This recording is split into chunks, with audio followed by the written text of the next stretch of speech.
Hello, everybody, and welcome to another American Marketing Association webinar. I am your guest speaker today. My name is Mark Bornstein. I'm the VP of Marketing at On24. And today I am going to be presenting 10 common webinar mistakes and how to avoid them. It should be a lot of fun. But before we get started, a few housekeeping notes. The console that you're looking at right now from On24 can be completely customized. You can move any of the windows that you have, resize them if you like.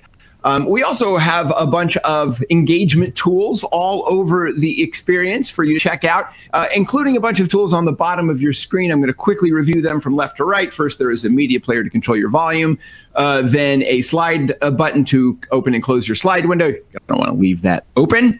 Next, there's a speaker bio if you'd like to learn a little bit more about me or connect with me. Then there is a Q&A widget. We are going to have a little Q&A at the end of today's conversation. So I might even take a few questions in the middle. Get your questions in now. Let's make this interactive and fun. I don't want to just talk. I want to hear you guys as well. After that, there is a resources button. We always get asked, where can we get a copy of today's presentation? We'll have it for you in there, as well as some other cool complimentary content. So check that out. Then after that, you'll see a calendar icon if you'd like to check out more upcoming On24 webinars and presentations and events. We've got some good ones coming up. Click there and you'll check them out. A bunch of them, including with me. And then finally, at the far right, there is a help button. If you have any technical issues, click that and you will get immediate service. Okay, so with that, let's get started with today's presentation. And we're going to have a little bit of fun today. We really are. Because this is a presentation that I think everybody needs, and it's important. And it's important why? Well, I mean, think about what is going on in the world today. First of all, how are you guys? You doing okay? Is everybody hanging in there? You guys doing all right? Yeah. The crazy times we're living through right now. And we are in a digital first world. There's no doubt about that. And it looks like it's going to stay that way for a while. And when all of our business is online, and as we are connecting with our prospects, as we're connecting with our customers and our partners online only, we don't have physical events anymore, at least for a while. And we need to make real connections with people. Webinars, virtual events, this is the way in which we are going to be connecting. And what's been amazing to see is the changes that have taken place over the past 8 months. If you think about the evolution of webinars, it was already happening. The fact that webinars in the past 3 or 4 or 5 years have evolved from boring talking PowerPoint presentations to really immersive, engaging programming. Great webinars are a lot more like late night chat shows or daytime talk shows than they are like the tutorials that we're all used to. And there's serialized shows in many cases. They're real programs with established hosts and regular cadences and guests. And then there's all these different formats. There's news style shows, there's coffee talks and chat shows. And it's been great to see. And the global pandemic, I think, only accelerated what was already happening. And that was the movement to really rethink what digital engagement meant. In a digital first world, engagement had to be more than just automated spam. It had to be more than just digital ads. Ultimately, we need to connect. We need to engage with people in real ways. And so webinars, when this all happened, all of a sudden went from being one of the most important tactics we have to the single most critical tactic that we have. It's really a strategy now to engage people in a real and significant way. And that is why in the past 8 months, we have seen companies racing to use webinars more than ever before and in lots of different ways. So for instance, webinars are no longer just a lead generating tool where you have some high level thought leadership webinars and you're just getting leads. Now we see webinars being used to, for mid funnel with like maybe case studies or customer interview shows, things like that. bottom of funnel demo webinars, product webinars, all kinds of cool things. Ask Me Anything webinars from product managers, to customer webinars, to upsell and cross-sell existing customers, partner webinars, you name it. Everywhere audiences go, they need to be met by some sort of digital experience. And so my point is, this has never been more important. And I think that the difference between a great webinar and a really boring webinar, or a really bad webinar, or a poorly executed webinar, is often just the little things. It's the little things. And I'm always asked, Mark, what is there one piece of magic you can give me to, for me to make sure that my webinars work well, that everything goes well, because there's so many things.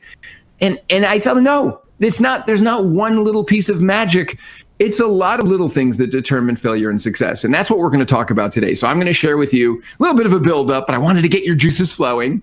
I wanted to, what we're going to do is we're going to review everything from the, small technical issues to larger thematic issues in terms of the things that can really make sure that your webinars are successful. Okay, you ready? You ready? By the way, I see questions coming in already. Maggie, we got some questions coming in already about work from home, the differences between work from home webinars and webinars before. I will talk about some of that. So I actually have some stuff for that. So stand by, it's coming. All right, so my number one secret to, common webinar mistake to avoid, and that is, my first piece of advice is test, then rest. Especially now. I think I'm going to say now more than ever a couple of times in this webinar, but now more than ever, we need to make sure that everything is working. And what I have noticed is that so many of us leave the testing and all of the due diligence that is required to make sure things work until the last minute. And I know this is a simple and basic piece of advice. And you're like, Mark, I needed to come to this webinar to get that. I knew that. But let me explain what I mean. There are a lot of moving parts when you're delivering a successful webinar, whether it was in a pre-COVID webinar with a fancy studio, or a webinar that you're doing from home. Welcome to my home, by the way. We have a lot of moving parts. And so from the way you've built the console and the different elements and the different clickable things to make sure they work, to the presentation elements, are you pushing videos, are your slides working, are your builds working, to all the content links and options that are available, to the talent and making sure people understand who's doing what and where. We have a tendency as human beings to always sort of put off or barely deal with those things that you can do to make sure everything works smoothly. And what I want to encourage you all to do is, instead of just sort of okay, well, maybe we'll set a quick meeting with presenters a few days before and we'll look at everything casually or make sure somebody sees it, why not build process around it? And I recommend creating a webinar testing checklist. It's something that we do here, where we have different people that are responsible for different parts of our webinars. But even if you're a one-woman or one-man shop, one-person shop, that you have a series of steps that you go through to make sure everything works. How's the console layout? Test it. Go into, put it in audience mode and see what it looks like after you've architected where the windows are. You can customize that stuff in most platforms, I think, certainly in ours. The slides, make sure the slides are working, testing all the builds, all that is important because it looks amateurish.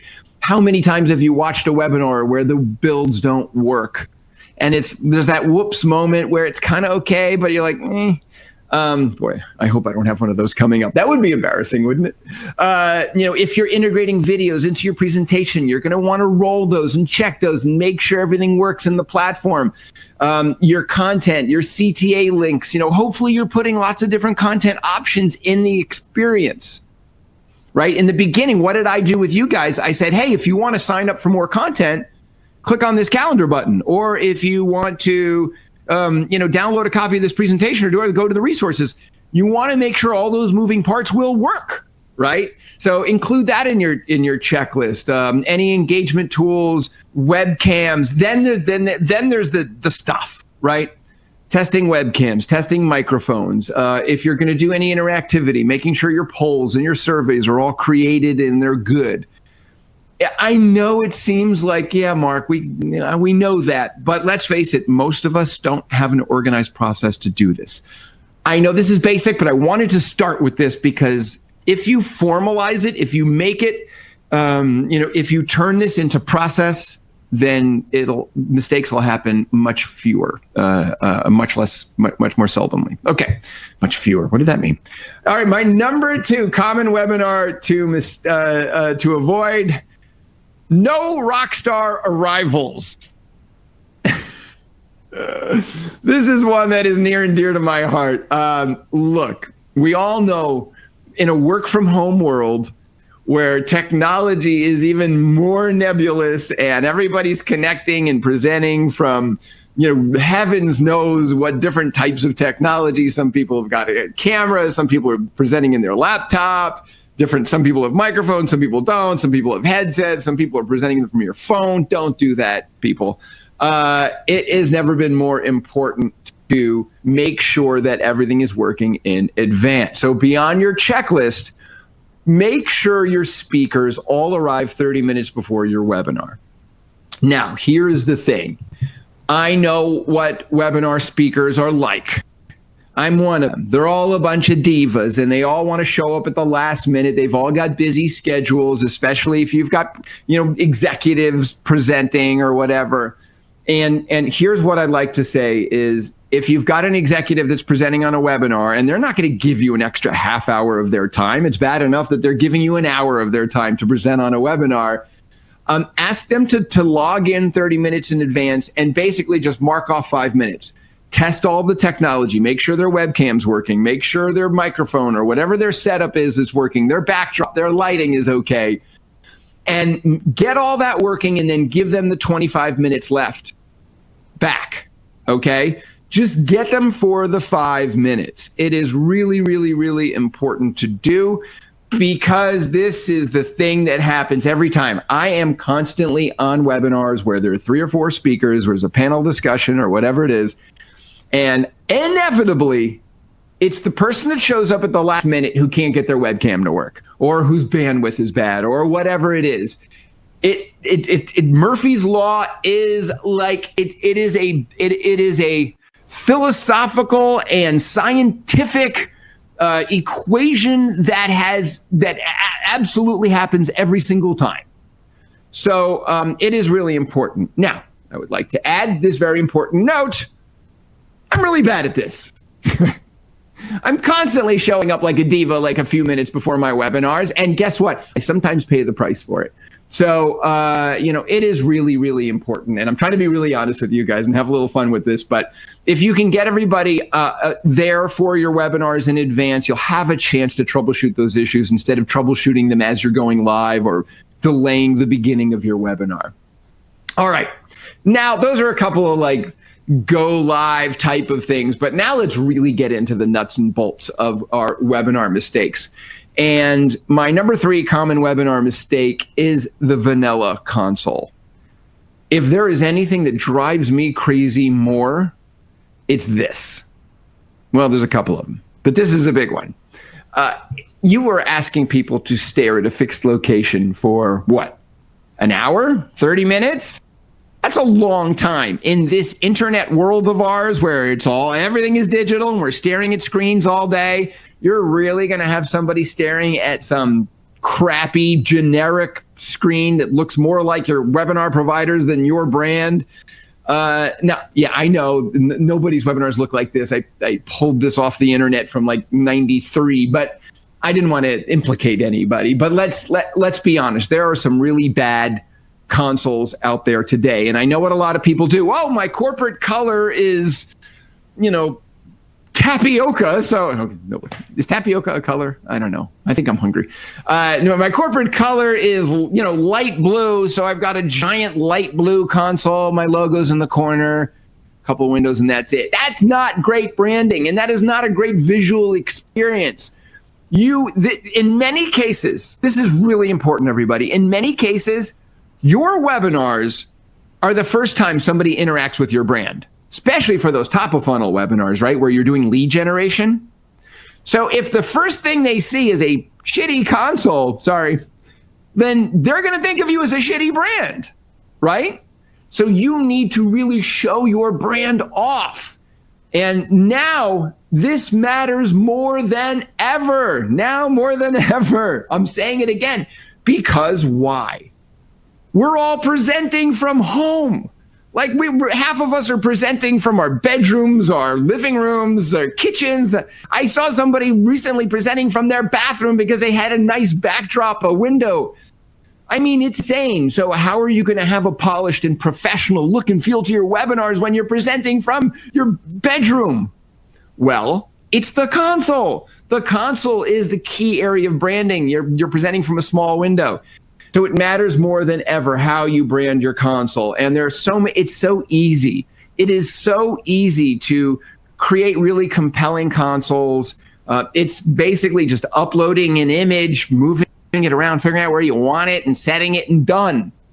There's so many ways you can do this. So I'm going to just take you through some great console examples, both pre and post COVID, just to show you what you can do.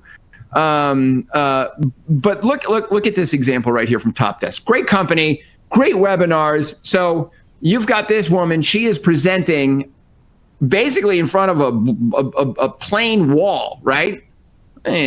But look at the branding of the console.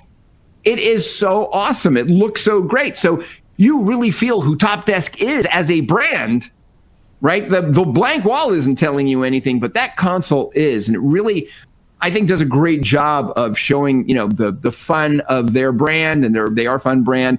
I do note, I'm going to talk about this later, her eyes are perfectly level. I think I'm going to show that later. They do a really great job. So anyway, let's look at some more. Get creative with the consoles. This is a financial services brand called Octopus Investments out of the UK. Giant sunflowers across a skyline. Are you kidding me? Sure. Why not? Why not? You have let me take look at there. This is what I'm going to do. I'll take the windows off these examples so you can see it. Like, this is crazy, but what a great opportunity to give somebody something to look at. You can use high-res imagery. This is from Colette. They're the tourism company. So, of course, they've got great things they could show. Let me take the windows off. That is a wonderful console. That's pleasant to look at. I could stare at that all day, because there's a place I would rather be right now than in my bedroom or in my office. You can upload a piece of high-res imagery and have that as your console background, and it will look professional and polished, even if you don't. Presenting in front of your bookshelf with your Bob Ross picture above you. Yes, that's Bob Ross. I saw somebody ask the question. Look at this. That's all they did. All they did here is they just uploaded a high-res photo and then have a little logo with, and even where they have their logo, they have a download a copy of the report, which is cool. So they turned it into an engagement tool. Look at this, BCMS. They've got this webinar, and they've got, in this case, no photos, but graphic elements. Look at that. Look how cool that is. Look how cool that is. You really, it matters. Brand matters. It matters now more than ever. How many of these can I say? What's funny? I had recently told people on my content team, let's never say now more than ever again. And then today, I don't know, I woke up and I'm in a now more than ever mode. This is my favorite console of all time. This is Siemens. I can't remember when it was from, may have been pre-COVID, but basically it's just one guy presenting on a webcam. So it doesn't matter where it's from. He may have a virtual background or not. But look at this console. I'm going to strip out the windows for you. Look how awesome that is. And you've got a piece of high-res imagery overlaid with a graphic element. Clean. And then you've got the Siemens branding in the top left. Just clean and beautiful and cool. And what a way to communicate who you are as a brand. So brand matters. This really matters. And it is a giant mistake to not leverage what you can do in that rectangle. That rectangle is your canvas to paint on. And you're really missing an opportunity if all you're doing is saying, okay, my corporate color is light blue logo, some windows, go. That is a missed opportunity to really engage. You need to engage people not only with your content, you need to engage them visually, you need to engage them with your branding, because this is an opportunity for you to get stickiness to your brand elements. What are your brand elements? Do you have some, some graphic swirls that identify your brand right now, or some cartoon things that you guys do? Whatever it is, put it in the experience. Okay? All right. You having fun? You guys all having fun? Yeah. I see Sean, another also asking about the Bob Ross picture. See a little Bob Ross in your day. Feels good, doesn't it? 10 common webinar mistakes, a little bonus one. Have a little Bob Ross planted somewhere in your background, and it'll make your audience just feel a little more relaxed, a little more zen. I'm just going to give you a happy little webinar right now. Just a happy little webinar. For those of you who have no idea what I'm talking about, go to YouTube, type in Bob Ross, and you're welcome. Okay, let's continue on. My number 4 common webinar mistake is to leave your audience out of what is possible. So what you need to do is give your audience a tour. Webinars are dynamic. A good webinar is full of stuff to do. And I'm going to really talk about this a lot in the next few mistakes coming up. And you need to make sure the audience understands what you have there to do. So you may notice when I started today's presentation, before I delivered a slide, I said, before we get started, a few housekeeping notes. Here's some cool stuff you can do in today's webinar. If you want to ask me a question, press this button. If you want to sign up for other content, go over here. If you want to check out some of the different things, events we have coming up, great. If you want to, we've got some free resources for you. They are here. Hit that button. It is important to let people know what they can do, not just to give them something to do, but because you want to drive your audience to whatever these conversions are, right? And we don't put them there for no reason. It's critical to get people to more content. It's critical to get people to conversions. Whether you're linking to a web page or you're linking to a free trial, or you're linking to something else, you want to make sure people get to those places. So always have a way of guiding your audience. I've seen this done in so many different ways. Some presenters will just come on the air and say hi, like I just did, and sort of take you through it. Some companies will run a video in advance where they just sort of go through the housekeeping and here's what's what's coming up. This is a great example of a webinar where they have a housekeeping slide and they literally show the console and say, look, here, and here's some things you can do. Cool. I really am a big fan of the console tour. This is a great example from a company called Red Whale, where the dude was literally like, hit that button over there to do this. Check out this thing right here, and you can sign up for this next thing, and go over here, and we've got these workbooks and resources. Let people know. Let them know what they can do, because that's your goal, right? If all you're doing is delivering webinars to get somebody to fill out the form, you are a yesterday marketer. You're an old school marketer. The form fill is not the goal. Giving a great presentation is not even the goal anymore. It's getting them to sign up for more stuff, do more stuff, see more stuff, go to a conversion, go to a free trial, do some appointment setting, whatever it is. And so guide your audience. Let them know what is possible. Okay. And here's another way you can do it. SAP, a Concur, and they actually embedded a box in the webinar console saying, hey, here's some things you can do in this console and also some tech tips for using the experience. Lots of different ways you can do it. All right. Okay, we're at the halfway point. I'm so excited. You guys having fun? All right. Number 5 common webinar mistake, and this one, it's not even a debate anymore. You gotta show your face. What a huge common mistake. Now, I mean, I know. Listen, I know. A lot of us have been doing audio only webinars for a long time, and maybe you feel like you can get some people to show up. That is going to be decreasingly the case. We are in a digital first world, and the expectation is that everyone is on camera. We know this. The good news is that we're all on camera all day now. So all those presenters that weren't really comfortable presenting on camera, whether it was in a studio or just staring at a webcam, like I'm staring at you, it's not weird anymore. It's not weird anymore. Why? Because we're on video calls all day with our coworkers. We're on video calls all night with our friends and our family. We're doing virtual hangouts and we're doing virtual happy hours and virtual lessons. I can't take another virtual happy hour, people. I can't. No more. I can't do it. So we're getting better at it. It's more common, but you got to show your face. And like I said, I think that the habituation that we're all getting to because of what's changed in our lives over the last 8 months is making everybody more comfortable at it. So when you've got that product manager that says to you, I don't know, I just don't want to present on camera, tell them, bull, like, come on, how are you talking to your family? How are you talking to your friends? Come on now. How are you in this meeting with me right now? And I'm sure they're on a camera, whatever technology you're using. There's no reason for us not to be on camera, and it is important to make sure that every webinar is on camera. Webinars have become so real in the COVID age. And the good news, though, is that you can be, like, the expectations for what it means to be on video has changed a little bit.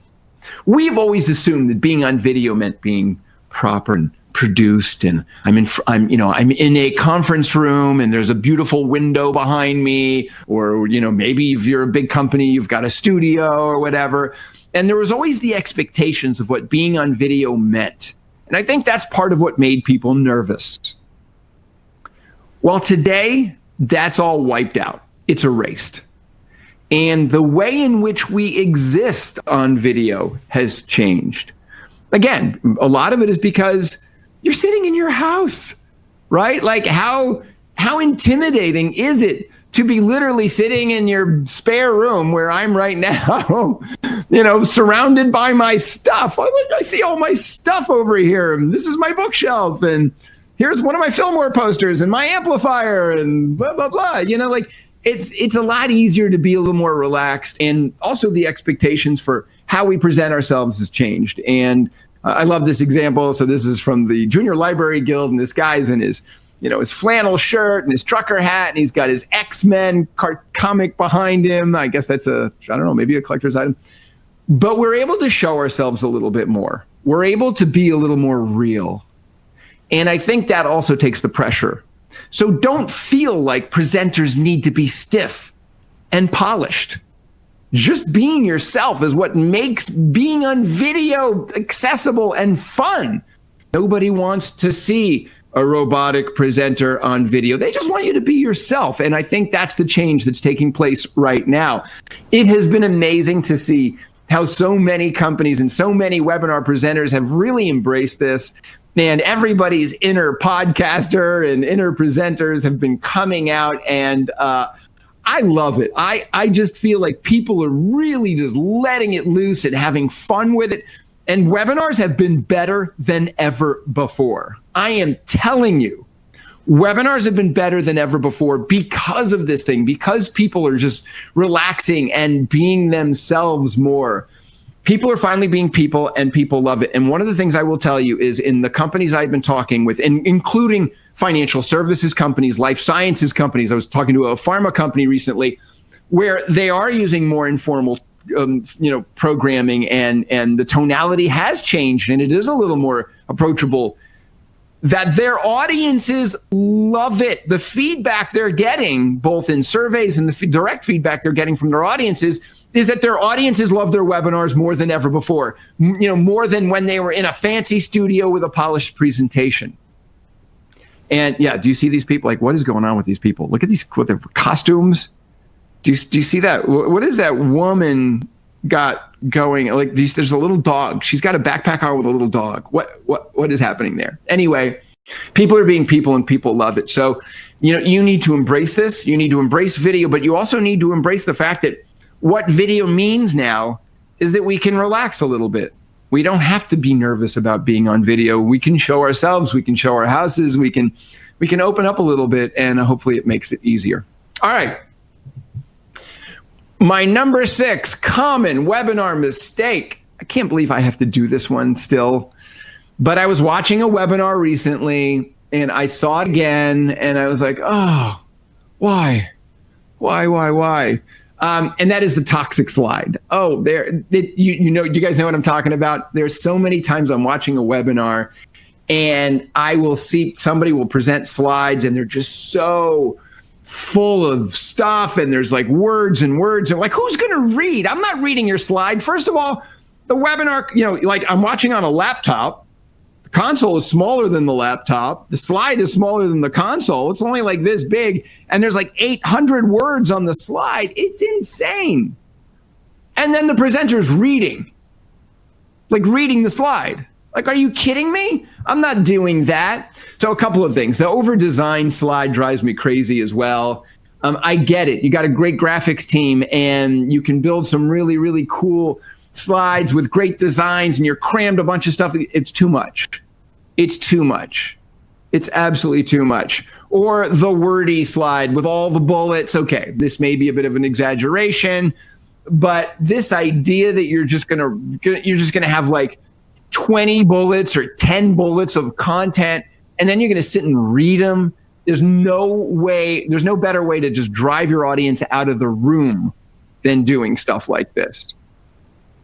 So what I always like to tell everybody is this, and this is a really important piece of guidance if you think about it philosophically, but also think about it from an execution standpoint.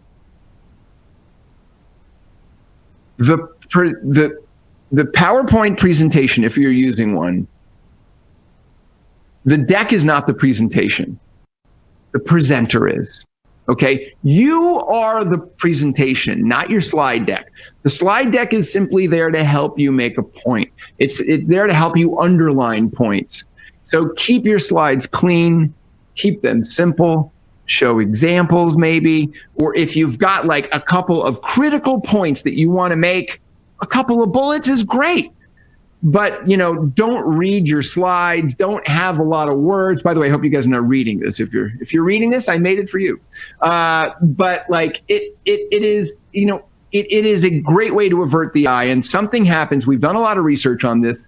The moment you create content that averts the eye, too many words averts the eye, over design averts the eye, what happens? They pick this up, or maybe they open up a different window. Maybe they're in their email. Maybe they're like, oh, think I'll get some more water, or maybe I'm going to get some coffee or tea now. And that's how you lose your audience. That's how you lose your audience. So just try to keep it clean. And of course, any time you can create slides with puppies and kitties, big win, big win. All right, my number 7 common webinar mistake, and this may be the single biggest one in the world, is leaving your audience out of the conversation. I cannot think of anything in today's world that is more important than this. It is critical. When you're delivering webinars, I want you all to ask yourself this very simple question right now. Just clear your mind, and I want you to think about your webinars, think about them, and just ask yourself, like, what can your audience do in your webinar? Can they do anything other than this? Is that all they got? Because that's the danger. That is the danger. You need to make sure that your audience, the expectations in this new digital world that audiences have, is that they want to interact with an experience. Because don't think of a webinar as a presentation. Don't think of it as as anything other than an experience. Okay, I don't even like the word webinar anymore, because what you're doing is you're delivering a digital experience. Whether that is a webinar like this, where it's just one presenter and me talking to all of you, or it's a big giant virtual event that you're doing, they are all experiences. And audiences don't want passive experiences. They want stuff to do. They want to be involved. They want to have a voice. And so, it is really, really important that you architect your webinars or your live experiences with your audience in mind. Interactivity is the key to engagement. You want to keep the attention of your audience, and you want to surround them in stuff to do. By the way, is everybody clicking on the little calendar? Check out some different things we got coming up. See what I mean? Anyway, it is really critical. And so there are a million tools to get your audience involved. Every time I give a webinar, I kind of figure out what I'm going to do, whether it's, integrating lots of polls throughout the presentation. I almost always do 2 or 3 polls in a presentation. I will often deliver a poll before I deliver my first slide. I'm not doing it today just because I had so much stuff I'm worried I'm not going to get done in time. I'm still worried about that. But normally I'll do a couple of polls and just get their voice in, get the audience involved, taking questions. You saw me already interacting with you guys. I a couple of your comments, I'll do that again. There's all, maybe group chat, getting your audience talking to each other. There's so many different tools that you can use to get your audience involved. When you're building your webinar, stop thinking that the process for preparing the webinar is building the console and then creating the slide deck. What you really need to be doing is thinking about what is your plan to engage your audience. Okay, how are you going to architect that in the presentation and in the console? So what engagement tools, what conversion tools are you going to integrate into that experience? Well, what funnel stage is this experience? Is it top of funnel? Is it bottom of the funnel? If it's a top of funnel thing, maybe we want to link to our website. Maybe we want to link to some upcoming events. Maybe we want to, have a link to a demo or a free trial. If it's a mid or bottom of funnel webinar, maybe we want to link to an Ask Me Anything from a product manager, or maybe we want to do some appointment setting. You can do anything. Or maybe it's a little bit of everything, which I personally like. But you can architect each experience, making sure that everybody has stuff to do based on why they're there, and you don't want to do it randomly. If you're going to link to some web pages, link people to different resources, or have them sign up for different events, make sure there's a reason why those are the events that you're putting in front of that audience, right? So architect it in a smart and intelligent way. And then think about the presentation itself. Where can you get the audience engaged and involved? Where can you get the audience engaged and involved? Let's see, and Art just asked, how many, it seems like there are a lot of different options for interacting with your audience in the console, but how much is too much? Great question, Art. Well, I mean, honestly, I don't know if there's a limit. Obviously, you don't want to be annoying with it, and you don't want to have a million buttons everywhere, but I think that you want to create lots of different options. I have been in webinars where there were literally like 15 different things you could do in the experience. It gets a little overwhelming. You got to be careful. But again, make sure you drive the audience in advance. Say, here's what you can do. Here are the many things you can do. Let's see. Leslie asks, how many polls are too many? I find that if you do more than 2 or 3, it can break up the presentation.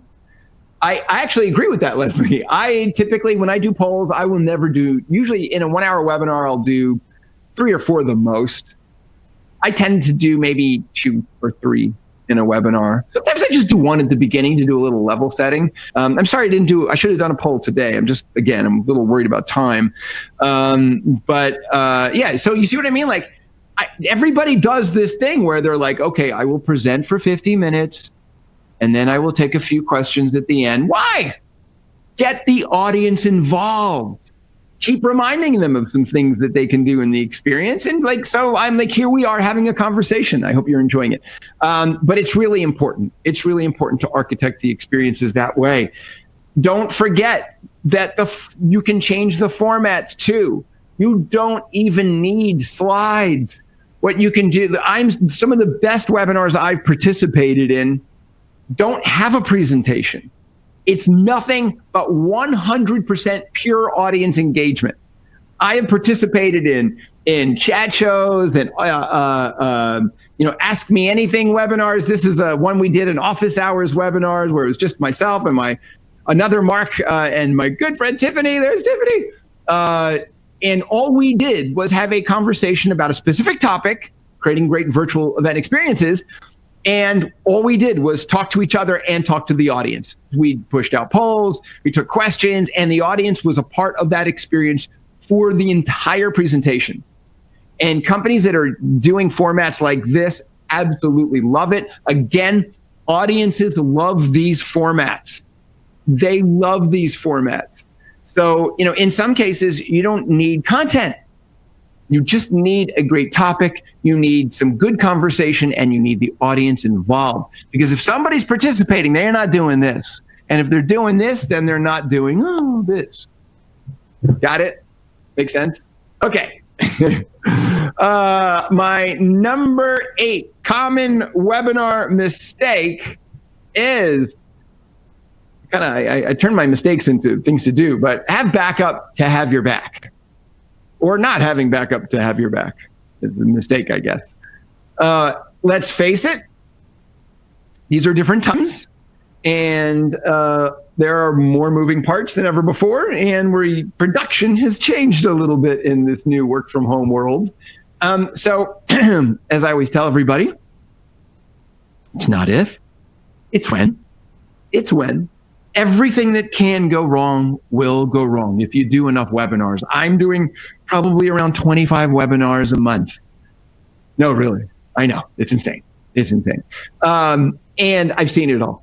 I have seen it all. I doubt that there's a human being on the planet over the past 10 years that has done more webinars than I've been. And I've seen everything break. Everything that possibly can break will break eventually. And you need to have contingency plans for all of them. And it's not a big deal if you think about these things in advance. So a couple of quick tips for you guys. If you're delivering, a webinar, have a backup computer with a link to your event. So I have 2 laptops. I've got one right here off camera, and it's open and it's dialed into the event. So if this laptop were to die, I can just pick this one, move the next one over, and I can continue presenting within 30 seconds. It's pretty easy to do if you've got an extra computer laying around. Check battery levels. Oh boy, is that a big one. If ever there's my one mistake that I make the most, it's this one. I always forget to check my battery and to plug in my computer. And I cannot tell you how many times where I've got maybe the computer's plugged in, but down there, it somehow came out of the socket, and I'm live, and there's like 15 minutes to go, and all of a sudden I get the warning that I'm almost out of battery, and I'm like, at some point I have to make a decision: keep going and hope for the best, or excuse myself and say, I gotta plug in, excuse me. I've done both. A backup headset or handset, if you're using those technologies. I will say this: I am not as big a fan of of a lot of the headsets and handsets that people are using. And first of all, handset is old school technology. Nobody's doing that. But we've got great microphones out there. And in fact, many of the laptop microphones are better than some of the headsets. So be careful.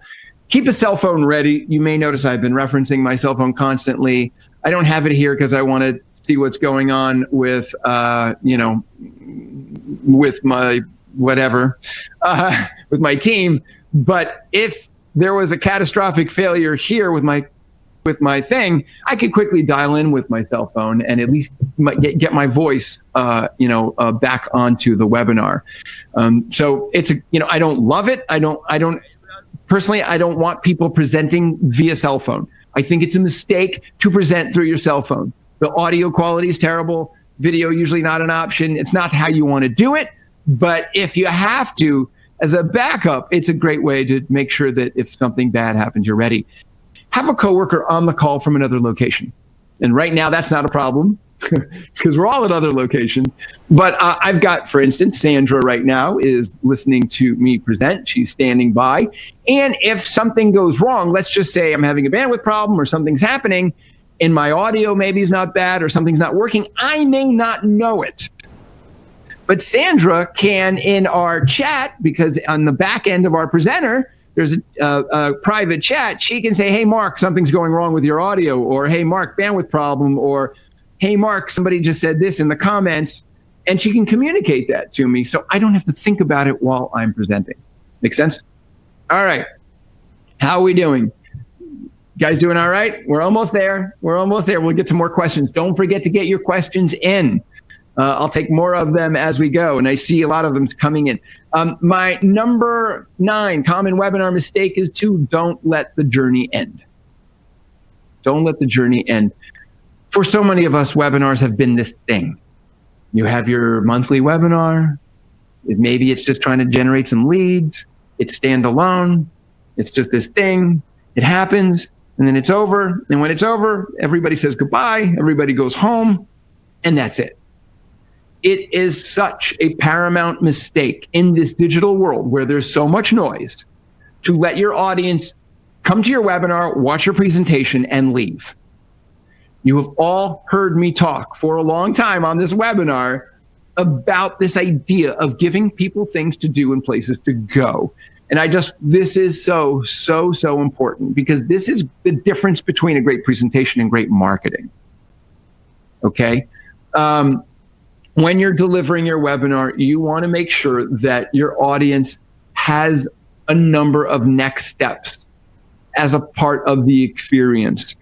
So you may be integrating. Let me go back to my friends at Red Whale. Love this example, this webinar where they had, it was a conversational webinar, by the way. There were no slides, just conversation. They pushed out some videos, which was a lot of fun.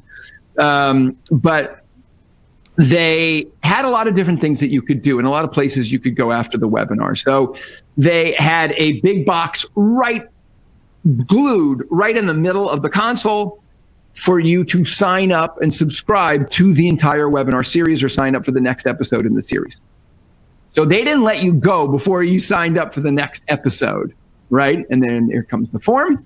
They also had a giant resources tool filled with different content and links to different places.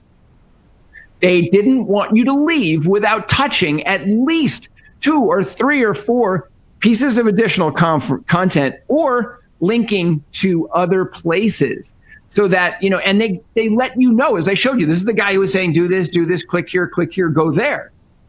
They made sure that you knew about it, so that you could then click to a worksheet, you could click to an action plan, whatever that was as a part of this. You could sign up for more content. You could link to different web pages. There was a lot for you to do. Don't let your audience get away. Another thing you can do is you can create curated content hubs with all of your wonderful on-demand webinars. Every time you create a webinar, you're basically creating a really great piece of content that people might want to go to. So why not take your best content and create a curated content hub that you can link to from your webinars? And I don't mean your resource center. No. The resource center, that thing on your website where they're like, here's all my webinars, all my data sheets, all my white papers, all my case studies. No, too much. But where you're recommending 3 or 4 or 5 pieces of content based on, the people that came to that webinar and driving them to a more curated content experience. And we see companies creating these curated on-demand hubs for on-demand webinar content in really effective ways. You can do it by your product type, by your audience type, in lots of different ways that makes more sense. So drive audiences. Don't just drive them to a random page. Don't just drive them to a resource center. Drive them to a curated content option that makes sense to who they are, maybe where they are in their journey. Speaking of the journey, another thing you can do is put the entire buyer's journey in every experience. I know it sounds counterintuitive, but let's face it, in this new world, nobody's following a sequential funnel. It doesn't work like that. Your prospects aren't going, hello, I'm top of funnel. Tell me what you have. And then I'm mid funnel now. Do you have a demo? It doesn't work that way. They're pinging all over the place. So why not have content options for everybody to self-select where they are in their journey. So you might have a link to some top of funnel thought leadership content. Maybe you've got a link to some case studies, and maybe you've got a link to some demos or some pricing forms or a contact us appointment setting. Make sure that there are options for everybody, because you don't know where people are in their journey. All right. All right. My number 10 common webinar mistake. Excuse me, I'm losing my voice. That's how often I present. And there may be a few bonus ones coming, so don't leave after this. And making sure each experience leads to the next. So I talked about I talked about this ability to drive people from one experience to another experience to another experience. It is critical. Don't lose people. Don't lose people. All right, my number 10 common webinar mistake is treating all leads equally. This is about as criminal thing as we can do. And by the way, if there is a reason why there is a gap between sales and marketing, it is this. Every time a majority of us deliver a webinar, and maybe we get 500 people to come to the webinar, and we're like, whoa, we killed it. We're so great. And then what do we do to our sales department? Yeah, we give them the Gatorade bath of leads. Here you go, 500 leads. Here's all the names. We loaded them into the CRM. Have fun. Bad marketing. And it's no wonder we keep hearing the same refrain over and over and over again. These leads suck. And you know why? Because you gave them 500 names and you didn't tell them which ones were the good ones. Where are the Glengarry leads? Does anybody get that reference anymore? I'm getting old. We need to do a better job, and all leads don't have the same value. And that is why you need to measure engagement, not the form fill. Not the form fill.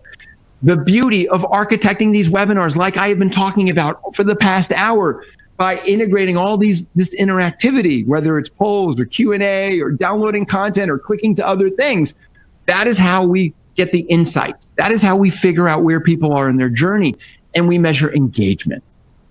We're not measuring their demographics anymore. We're figuring out of those 500 people, how many people were highly engaged? Did they ask questions? Did they stay for 5 minutes or 55 minutes? Did they ask questions? Did they fill out a survey? Did they respond to polls? Did they download lots of content? That's how we figure out where the best leads are. And if we take that data and we integrate that data into CRMs and we make that data available for our salespeople, now instead of saying, hey, so-and-so came to a webinar, give them a call. And they're making essentially a semi-cold call. Hey, you came to our webinar. You want to be friends?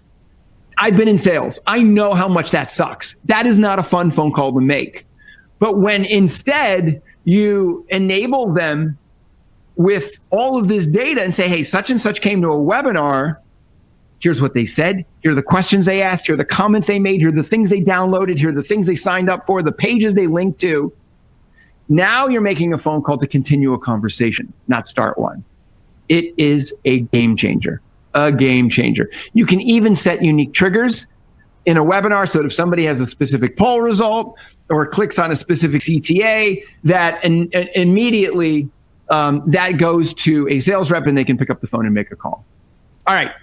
Last thing I want to say before we get to your questions, I know I'm pushing it. This is why I didn't do polls. A few bonus common mistakes from this working from home world. Get to know your bandwidth. It is really important. Everybody plan around peaks and valleys. Everybody has different bandwidth. Mine sucks. I'm going to change my provider soon. And so I know there's certain times a day, certain times a week where I might be in trouble. Some very basic bandwidth guidelines. Schedule or record when you have predictable bandwidth. When you're going to webinar, the family's got to shut down to the degree that you can. So let everybody create a schedule. Let everybody know. Turn the webinar light on. The kids can't be gaming. Sorry, nobody's streaming a video or watching a movie. Let them know. Always have somebody watching you to report trouble. I talked about that before. Hi, Sandra. She's out there. If a co-presenter is having bandwidth issues and it gets bad, move on. Get out of there. Don't let it keep going. Don't let it keep going. And if your bandwidth is too risky, pre-record at a better time and run the event simulive, which means you can pre-record it and run it as if it is live. You can do it. Is it optimal? I don't know. I've done it both ways. It's fine. It's fine. And it's better to pre-record perfectly than to go live and be glitchy. So it's important and it does matter. And if your presenter is really, really bad bandwidth and there's no way at 11 o'clock in the morning on a Wednesday that they're going to be able to deliver a good webinar, then pre-record it. Stop looking at yourself. One thing I've noticed is that with all these platforms, if you can see yourself, people stare at yourself, which is not good. You need to make sure that you're looking at your audience. So a lot of webinars look like people are staring into the, I know it happens. It's just natural. You want to look at yourself. What do I look like? What am I doing? Is my hair okay? What's happening? And you want to set up your webinar so that you're at eye level. And I want to refer back to this Top Desk example because look how she's looking right into the monitor. Let me show you. Want to see her setup? Check this out. She's elevated the laptop so that laptop is right at eye level.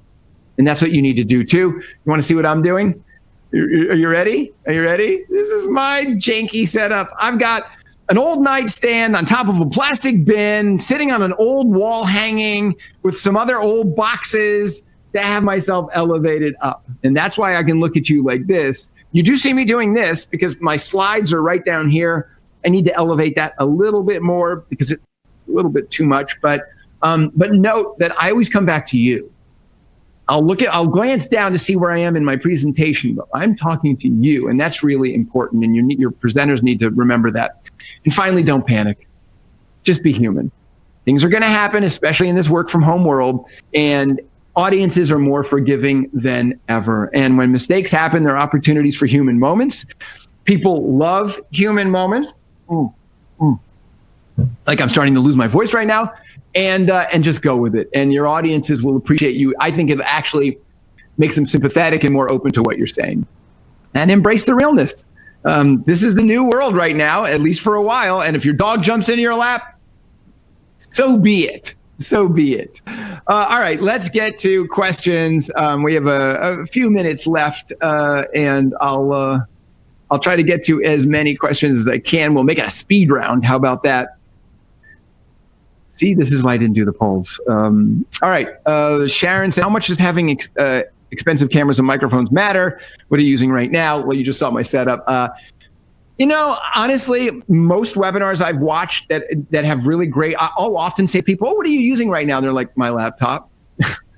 Most laptops, especially MacBooks, are great, but even most PCs these days, they have really great cameras and audio, and you don't need it. I have a Logitech camera that I bought on Amazon for, I think, $100, maybe a little more. It's not fancy. I do have a very nice microphone from a company called Blue. It's their Yeti microphone. It's because it's USB. But honestly, I will often present with my laptop in a different room, just right into the laptop, no microphone, and it's pretty easy. Michael says, bandwidth is a major issue for us. Is it okay to pre-record? I saw that come in, and that came in before I talked about that. Yes, absolutely. And he asked about interactivity. You could push out a poll but not read the answer. You could mock a Q&A if you wanted to. There's a few different ways to handle that. Gemma says, where do these on-demand content hubs live? Are they on your website or on separate landing pages? Anywhere. But I like them. Like basically every single page on your website has a different focus and is a different audience coming to it for whatever reason based on the content on that page. Why not create a curated content hub just for that page? So I think it's everywhere. Let's see, Stephen, how do you deal with bad presenters? Ours tend to be a little stiff, and doesn't adding more interactivity make them more nervous? Okay, a lot in there. I'll go very quickly, but Stephen, how do you deal with bad presenters? If your presenters are a little stiff, here's my number one thing. Take away their PowerPoint. Take away their PowerPoint, put them in a conversational webinar, and don't let them host it. Get a personality person to host it and to ask questions, and all they have to do is sit there and answer the questions, and that's it. And if they're your key knowledge people, then they need to be there. Just make it easier on them. But does adding more interactivity make them more nervous? No, because the way, at least, I don't know. I haven't seen every webinar platform, but for me, and I don't mean this to be a pitch of the On24 platform, but To push out a video, if I wanted to push a video out, it would be the next button. To push out a poll, it's the next button. To do Q&A, I just hit a button called Q&A and I can see all your questions come up. It's not hard. It not stressing me out at all. Let's see. Shauna, should webinars be shorter these days? There are so many and attention span short. Yes and no. I mean, right now, the average viewing time for a 1 hour webinar is almost a full hour, according to our latest benchmarks report. So I don't think they have to be shorter, but do a little bit of everything. I just created a 3-minute webinar, 3 minute and 44 seconds, where I did a little 3-minute, here's our platform. It was a fun little Halloween themed thing. I will often do 30-minute webinars, and I do lots of 1 hour webinars. Do it all. Do it all. Different webinars for different lengths for different types. Maybe thought leadership hours or webinars are 1 hour. Maybe you do some demos that are 20 minutes. Maybe you do some short featurettes that are 15 minutes, whatever you want. All right. We're right at the top of the hour. Lily says, what about just streaming presentations on social channels like Facebook Live? No. Let me tell you why. Yeah, you may be able to reach a few more people. It's a completely undialed in audience, but all the engagement, all the interactivity, poof, gone. You can't drive people to, oh, here, click here to sign up for this, download these things here. It's nothing. It's just streaming. It's this. Don't do it. Don't do it. And Jonathan says, thank you for taking a drink of water during the webinar. I feel like people are afraid to do human things. If ever there's a perfect note to end on, I think it's that, Jonathan. And I think that is the big lesson of today. Be human, have fun. And I think your webinars will be very successful. All right. So with that, I want to thank all of you for attending today on behalf of the American Marketing Association and all of us here at On24. Thanks. Be safe. We'll see you next time.